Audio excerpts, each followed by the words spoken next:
সব latest update পেতে subscribe করুন আমাদের চ্যানেলে আর বেল আইকনে ক্লিক করতে ভুলবেন না। অস্তব্যস্ত তৃণমূল কংগ্রেস পালানোর জায়গা পাবে না।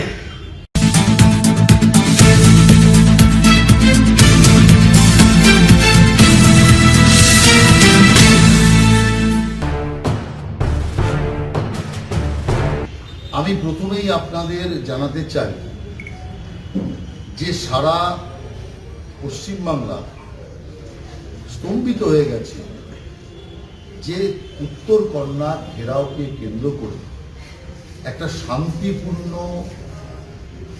কার্যক্রমের উপর যেভাবে বর্বরচিত হামলা হয়েছে তার নিন্দার কোনো ভাষা নেই।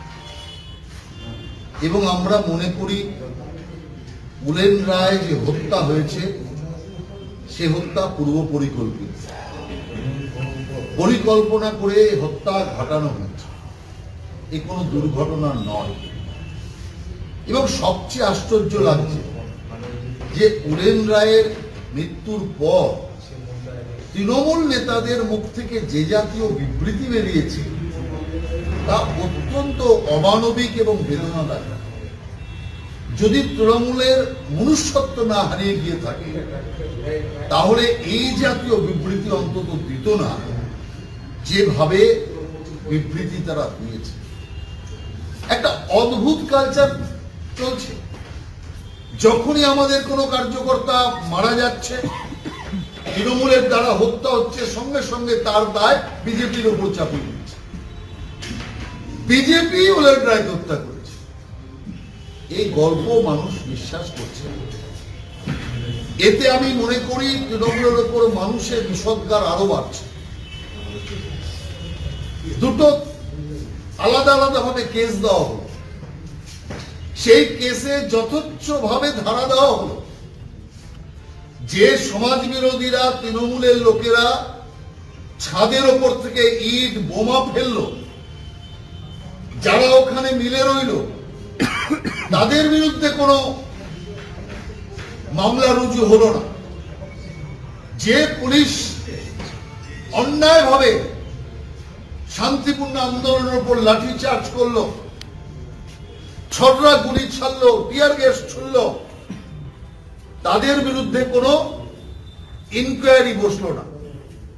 আমি প্রথমেই বলেছিলাম রাজ্যপালের কাছে গিয়ে যে একজন হাইকোর্টের কর্মরত বিচারপতিকে দিয়ে পুরো ঘটনার বিচার বিভাগে তদন্ত হোক। আজকে অদ্ভুত লাগছে, পোস্টমর্টম নিয়েও নাটক চলছে। পোস্টমর্টম নিয়ে আজকে দুটোর পর আবার নতুন করে মহামান্য আদালত বাকি কথা শুনবে, বিচার সেখানে চলছে। কেন রাত্রি 1টার সময় পোস্টমর্টম হলো? এত তাড়াহুড়োর কি ছিল? যদি কোনো কিছু লুকোনোর না থাকে তো দিনের আলোতে পোস্টমর্টম হতে পারত। কবে কোন পোস্টমর্টমটা রাত্রি 1টার সময় হয়েছে এই প্রশ্ন আমি সরকারের কাছে করতে চাই। অর্থাৎ রহস্য তো ওখানেই লুকিয়ে আছে যে রাত 1টায় তড়ি ঘড়ি পোস্টমর্টম কেন। সেই কারণে আদালত প্রাথমিক যে রায় তাতে যেটা বলেছেন যে আবার পোস্টমর্টম, তার মানে সত্যকে ধামাচাপা দেওয়ার চেষ্টা হয়েছে, এটা আদালত অনুমান করতে পেরেছে। আমি জানি না মহামান্য আদালত শেষ পর্যন্ত কি রায় দেবে, আজকের হিয়ারিং এর পরে সেটা আমরা দেখছি। কিন্তু আমরা পরিষ্কার ভাবে মনে করি পরিকল্পিতভাবে একটা শান্তিপূর্ণ হত্যাকাণ্ড ঘটানো হয়েছে। তার পেছনে মূলত দুটো কারণ।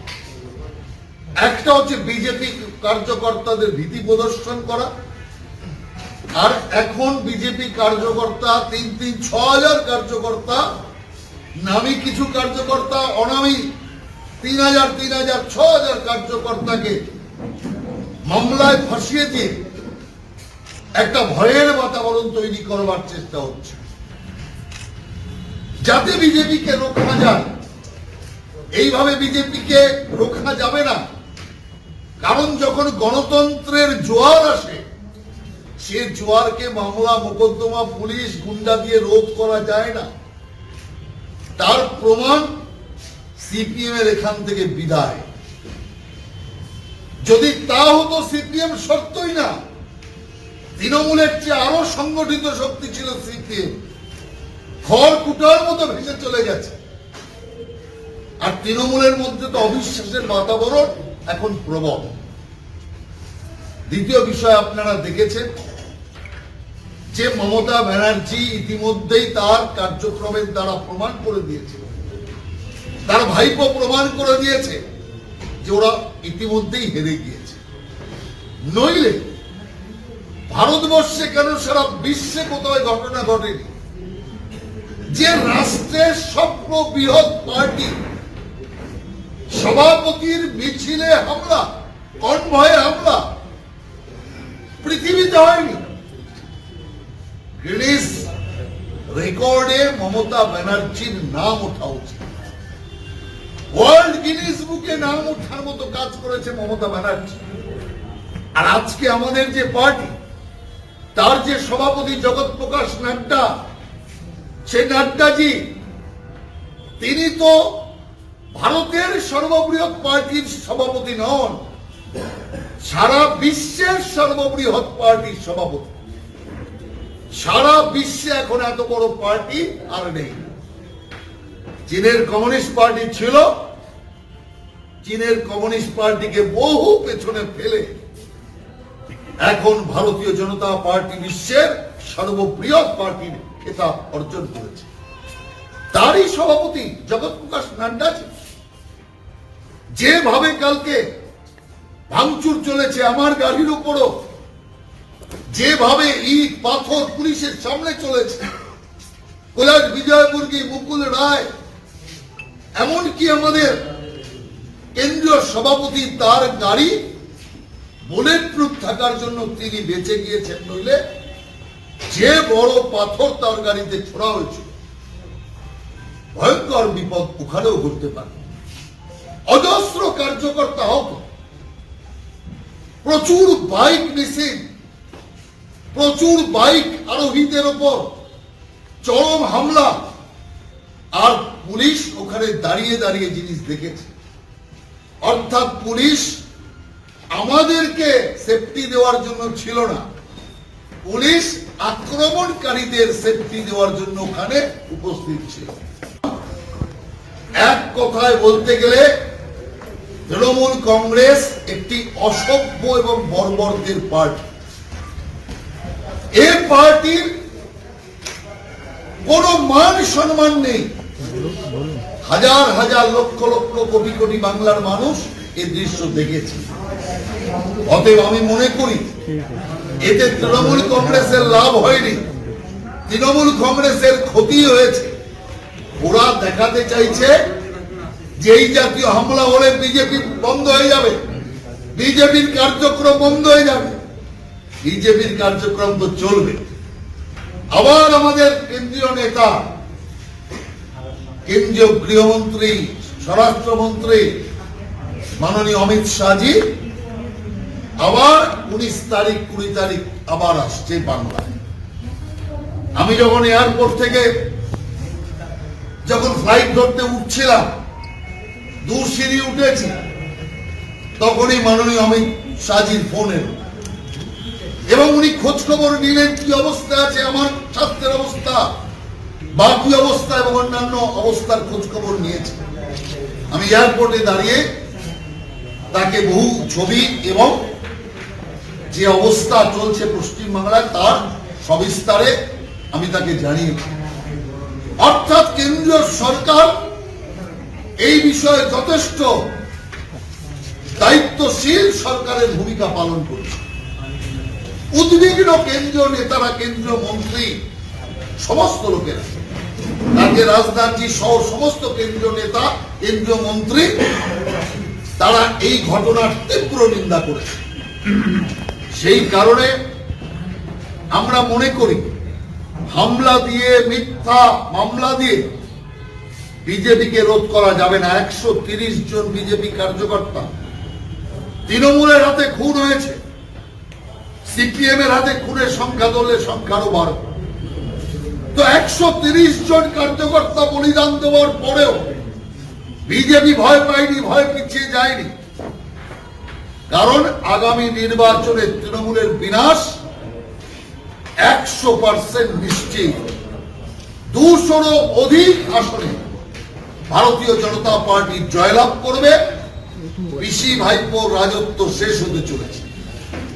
তাই আমি আপনাদের মাধ্যমে যে সমস্ত পুলিশ আধিকারিকরা আছে, পুলিশ কর্মচারীরা আছে, সরকারি আধিকারিকরা আছেন, তাদের উদ্দেশ্যে আমি একটাই বার্তা দিতে চাই, বিজেপিকে সাপোর্ট করতে হবে না, বিজেপির হয়ে কাজ করতে হবে না, তৃণমূলের হয়ে দালালি বন্ধ করুন। নইলে কিন্তু এর পরিণাম ভবিষ্যতে ভয়ঙ্কর হবে। কারণ আমরা তৃণমূল পার্টি নই যে সিপিএম আমলে যে পুলিশ অফিসাররা যাদের নির্দেশে তৃণমূল কার্যকর্তাদের শহীদ দিবসে গুলি করে মারল আর তাদেরকেই মন্ত্রী করে দেওয়া হলো, তাদেরকেই বড় বড় পোস্টিং করে দেওয়া হলো। আমরা কিন্তু সেই গোত্রের পার্টি নই। অতএব যাদের আমাদের কার্যকর্তা রক্তে হাত রাঙিয়ে আছে, ভারতীয় জনতা পার্টি তাদের ক্ষমা করবে না। অতএব আইনের শাসন প্রতিষ্ঠা করুন। আমি বারবার কথা বলছি যে আপনারা আপনাদের সরকারি আইনের ধর্ম পালন করে চলুন। বিজেপির হয়ে দাবেদারি করার দরকার নেই। কারণ বিজেপির হয়ে তো বাংলার কোটি কোটি মানুষ আছে, বিজেপির পাশে বাংলার সমস্ত জনগণ আছে।